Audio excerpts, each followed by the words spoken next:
बहुत समय पहले द्वापर युग में जब धरती अधर्म और अन्याय से भर चुकी थी, तब भगवान विष्णु ने अपने 8वें अवतार के रूप में श्री कृष्ण का जन्म लिया। कंस जैसे अत्याचारी राजा के अत्याचार से धरती कराह उठी थी। तब देवताओं ने प्रभु विष्णु से विनती की, हे प्रभु, अब आप ही अवतार लेकर इस अधर्म का अंत करें। और इसी वचन से प्रारंभ होती है एक दिव्य कथा, कृष्ण की कथा। कृष्ण का जन्म अंधकार में उजाला। मथुरा के कारागार में देवकी और वसुदेव के पुत्र के रूप में कृष्ण ने जन्म लिया। यह आधी रात का समय था, चारों ओर अंधेरा, पर उस अंधकार में भी एक दिव्य प्रकाश फैला हुआ था।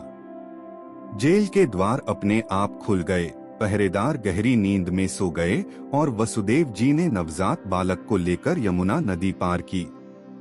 वह रात रहस्यमयी थी। यमुना की लहरें ऊंची उठीं, पर जब बालक कृष्ण के चरणों ने जल को छुआ तो वह शांत हो गई।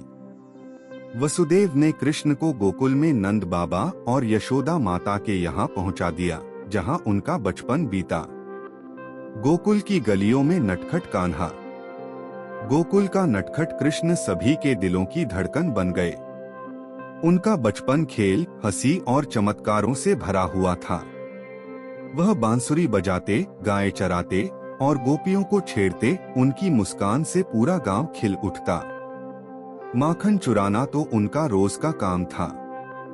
यशोदा माता जब उन्हें पकड़ती तो वह भोली सूरत बनाकर कहते, माँ, मैंने नहीं खाया, ये तो माखन माखन खुद मेरे मुंह में आ गया। माँ यशोदा जब उन्हें डांटती तो कृष्ण अपनी नटखट आंखों से मुस्कुरा देते और यशोदा का सारा गुस्सा पिघल जाता। यही तो उनकी लीला थी, प्रेम से जीत लेना हर दिल को।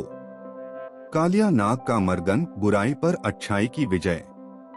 एक दिन जब कृष्ण अपने दोस्तों के साथ यमुना किनारे खेल रहे थे, तब सभी ने देखा कि नदी का पानी जहरीला हो गया है। उसमें कालिया नामक भयानक नाग रहता था। किसी की हिम्मत नहीं थी कि उसके पास जाए, परंतु बालक कृष्ण ने कहा, जहाँ डर हो वहीं जाकर उसे मिटाना चाहिए। वे नदी में कूद पड़े। कालिया नाग ने उन्हें जकड़ लिया, पर कृष्ण ने अपनी दिव्य शक्ति से उसके फन पर नृत्य किया। सब गोपियां चकित रह गईं। अंत में कालिया ने हार मानकर माफी मांगी और नदी छोड़ दी। यह घटना हमें सिखाती है कि जो सच्चाई के साथ चलता है उसे कोई विष नहीं डरा सकता। गोवर्धन पर्वत उठाना, अहंकार का अंत। एक बार मथुरा के पास लोग हर साल इंद्र देव की पूजा करते थे। कृष्ण ने कहा, हमें वर्षा के लिए इंद्र की पूजा नहीं बल्कि उस पर्वत की करनी चाहिए जो हमें आश्रय देता है, गोवर्धन पर्वत। कृष्ण के कहने पर सबने इंद्र की पूजा बंद कर दी। इंद्र को क्रोध आया और उसने मूसलाधार वर्षा कर दी, परंतु कृष्ण ने अपनी छोटी उंगली पर पूरा गोवर्धन पर्वत उठा लिया, जिससे सब लोग और पशु पक्षी सुरक्षित रहे। अंत में इंद्र को एहसास हुआ कि वह भगवान के ही बाल रूप से रुष्ट हुआ था। उसने माफी मांगी। कृष्ण ने सिखाया कि अहंकार चाहे देवता का ही क्यों न हो, टिक नहीं सकता। राधा और कृष्ण, प्रेम का अनंत बंधन। राधा और कृष्ण का प्रेम संसार में दिव्यता का प्रतीक है। यह प्रेम शरीर का नहीं, आत्मा का संबंध है। राधा कृष्ण की आराधना बन गई।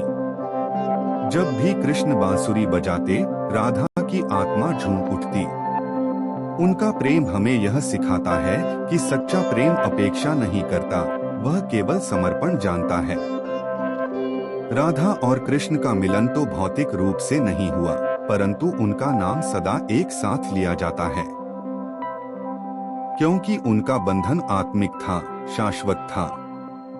मथुरा वापसी और कंस वध। जब कृष्ण बड़े हुए तो उन्होंने निश्चय किया कि अब अधर्म का अंत होगा। वे मथुरा लौटे, जहां उनका मामा कंस राज करता था। कंस ने उन्हें रोकने के लिए अनेक दैत्य भेजे, पूतना, तृणावर्त, अघासुर, पर कोई कृष्ण को हरा नहीं सका। अंत में कुश्ती के मैदान में कृष्ण ने कंस का वध किया और मथुरा को उसके अत्याचार से मुक्त कराया। यहीं से उन्होंने अपने जीवन का दूसरा अध्याय शुरू किया, धर्म की स्थापना और समाज को सत्य का मार्ग दिखाना। महाभारत धर्मयुद्ध का मार्गदर्शन। समय बीता, द्वारका नगरी बसी। फिर आया वह समय जब कुरुक्षेत्र में धर्म और अधर्म का युद्ध छिड़ा। महाभारत। कृष्ण ने स्वयं युद्ध नहीं लड़ा, बल्कि अर्जुन के सारथी बने। जब अर्जुन ने युद्ध भूमि में अपने सगे संबंधियों को देखा तो वह विचलित हो गया। उसने कहा, हे केशव, मैं अपने ही भाइयों को कैसे मारूं? तब कृष्ण ने उसे वह उपदेश दिया जो आज भगवद गीता के नाम से प्रसिद्ध है। उन्होंने कहा, कर्म करते रहो, फल की चिंता मत करो। धर्म के मार्ग पर डटे रहो, क्योंकि यही सच्चा जीवन है। कृष्ण ने अर्जुन को दिखाया अपना विराट स्वरूप, जिससे अर्जुन को ज्ञात हुआ कि कृष्ण कोई साधारण मनुष्य नहीं, बल्कि स्वयं परमात्मा है। कृष्ण का संदेश जीवन के लिए मार्गदर्शन। कृष्ण का जीवन केवल कथा नहीं, वह जीवन का दर्शन है।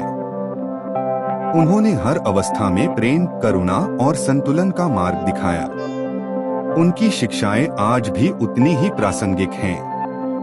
कर्म ही पूजा है, निष्काम भाव से कर्म करो। अहंकार का त्याग करो, जो विनम्र होता है वही महान बनता है। प्रेम सबसे बड़ा धर्म है, द्वेष नहीं, प्रेम ही शांति लाता है। सत्य की राह कठिन हो सकती है, परंतु अंत में विजय उसी की होती है। द्वारका की लीलाएं और अंत। महाभारत के बाद कृष्ण ने द्वारका में राज किया। उन्होंने धर्म की स्थापना की, न्याय दिया और लोगों को सत्य का मार्ग दिखाया। लेकिन समय के साथ यदुवंश में कलह बढ़ी। यह जानकर कृष्ण मुस्कुराए, क्योंकि उन्हें पता था उनका कार्य पूरा हो चुका है। एक दिन जंगल में वे विश्राम कर रहे थे। तभी एक शिकारी ने उन्हें हिरण समझकर बाण चला दिया। कृष्ण ने मुस्कुराते हुए कहा, यह शरीर तो नश्वर है, पर आत्मा अमर है। और फिर उन्होंने धरती से विदा ली। उनके जाते ही द्वापर युग समाप्त हुआ और कलयुग की शुरुआत हुई। परंतु कृष्ण आज भी हर हृदय में जीवित हैं, प्रेम, भक्ति और सत्य के रूप में। कृष्ण का शाश्वत संदेश।